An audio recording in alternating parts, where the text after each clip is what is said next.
কদমতলা থানার ওসির তৎপরতায় আটক এক কুখ্যাত চোর। পলাতক এক কুখ্যাত চোরকে জালে তুলে প্রশংসা কুড়িয়েছেন অফিসার ইনচার্জ শিবরঞ্জন দে।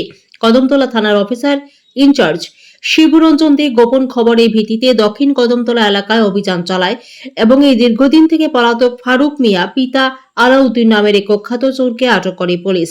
ধৃত চোরের বাড়ি দক্ষিণ কদমতলা এলাকায় বলে জানান। তিনি আরও জানান, ধৃত চোর দীর্ঘদিন যাবৎ কদমতলা, ধর্মনগর এবং আগরতলা শহরের একাধিক জায়গায় চুরিকাণ্ডে জড়িত। তাছাড়া চুরিকাণ্ডেও সে নাকি জড়িত বলে স্বীকার করেছে। তার বিরুদ্ধে কদমতলা থানা সহ রাজ্যের অন্যান্য থানায় একাধিক চুরির মামলা রয়েছে। সে চুরিকাণ্ডে মাস্টারমাইন্ড বলেও পুলিশের প্রাথমিক তদন্তে উঠে এসেছে। পুলিশের ধারণা, ধৃতকে পুলিশি রিমান্ডে এনে জিজ্ঞাসাবাদ চলালে আরও চাঞ্চল্যকর তথ্য উঠে আসবে।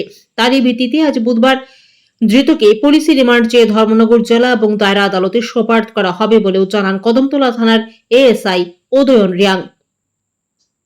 ভানুচন্দ্রের রিপোর্ট, জি আপডেট।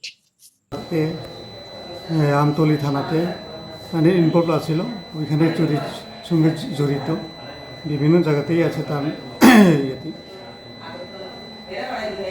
ওর নামটা কি? নামটা হলো ফারুক মিয়া। কোথা থেকে ওকে ধরেছেন, অ্যারেস্ট করেছেন?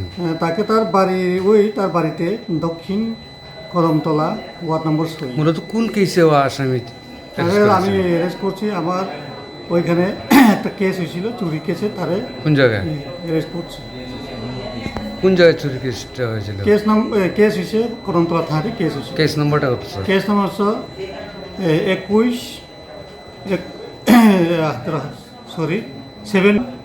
7/2023 আন্ডার সেকশন 379, 325, 380, এরপরে 457, 34B/34 IPC। কোন কি ধর্মনগর আপনি কোর্টে প্রেরণ করবেন? এখন আমি কোর্টে ফরওয়ার্ড করতে